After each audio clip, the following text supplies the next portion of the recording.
After Cassidy Hutchinson's stunning testimony, the Secret Service says its agents are also available to testify under oath. But there's no word yet on whether former White House Deputy Chief of Staff Tony Ornato or the Secret Service agent in charge of Trump's detail on January 6th will do that.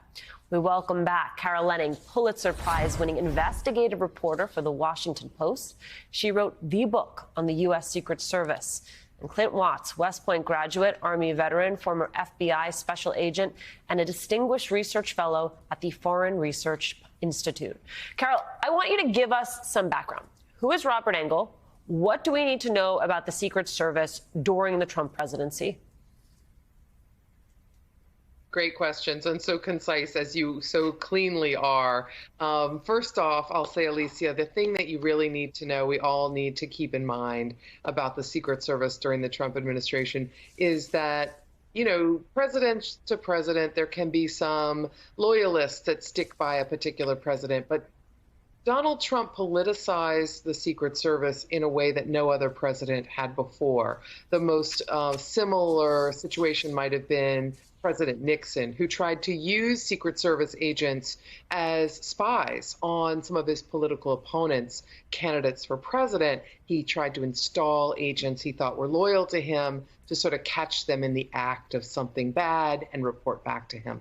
Donald Trump politicized this agency by installing as his White House Deputy Chief of Staff the former head of his Secret Service detail. That person, Tony Ornato, eventually basically becomes the de facto director of the Secret Service. He's the one who makes sure events, photo ops, special things that are going to help the president get elected get done by the Secret Service. Bobby Engel was the Secret Service's detail leader for the president, and essentially at this point working for Tony Ornato. I mean, not in name, but in reality, working for Tony Ornato.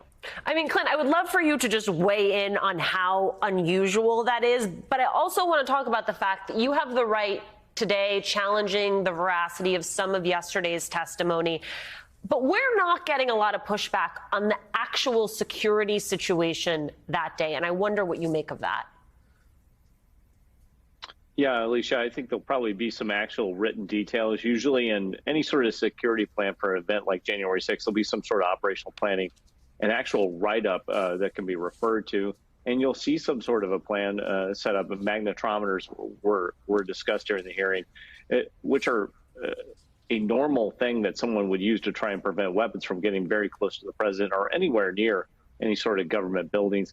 Those plans should be somewhere, and I think they would be something that would be subpoenaed by the committee if they wanted to get more details on what that plan was and why it did or did not follow protocol. I think separately, as Carol talked about, throughout any presidential administration, there's quite a bit of bonding that goes in between a Secret Service detail and the very person that they're willing to give their life to protect. I don't think that's unusual, but what I do think is unusual is in this Trump administration, how people were pulled out of acting government positions, pushed into what are really just White House staff positions.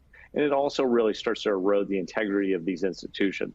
That was a consistent theme throughout all of the Trump administration, whether it was the Department of Defense, law enforcement, whatever it might be. The Trump administration was always trying to bring them in to be their law enforcement, their military guys.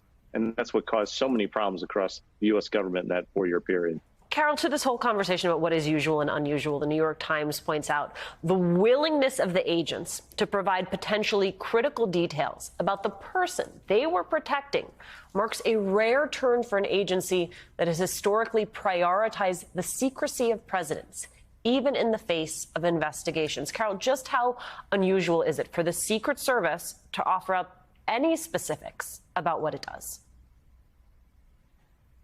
You know, I have to grin a little bit about this because over the decades, the Secret Service and many of its directors, starting actually with the Whitewater and Monica Lewinsky investigation under President Clinton, have derided agents who share any details, any confidences they learn at the side or the shoulder of the president.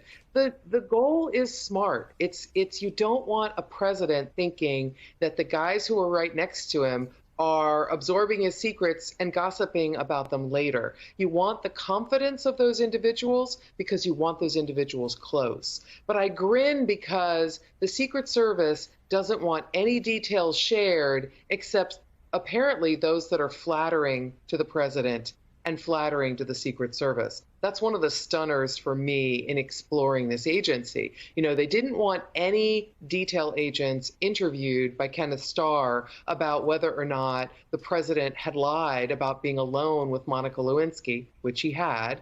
And they don't want people sharing any details about things that are unflattering to President Trump.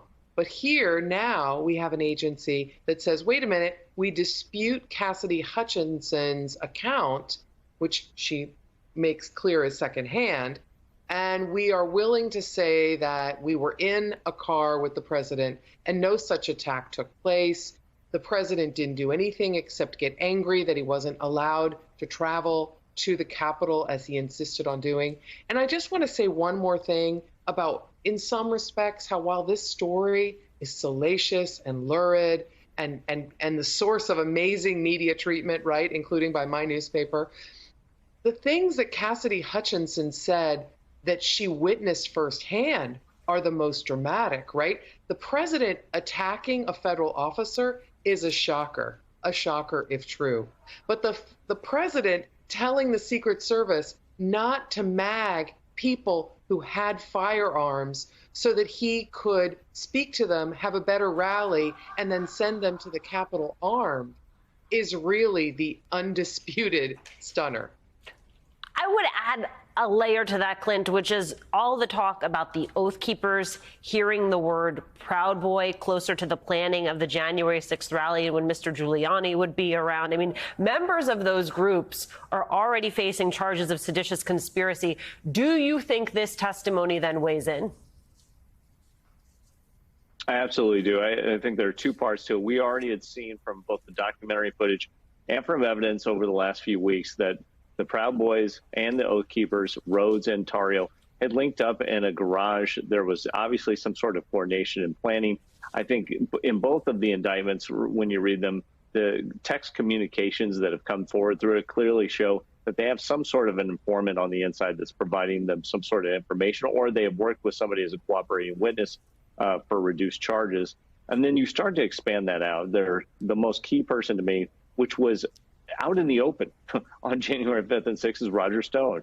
Showed up consistently there. And then we also saw discussions during Hutchinson's testimony of Michael Flynn. So when you look at those people that were at the rally, those that were connected to these Praetorian Guard type groups that were guarding them and leading them into rallies, into and around the White House, into and around the Capitol, I think those are the key linkages that were really missing up to this point, because they had not been flushed out in the indictments that we had seen out of the DOJ.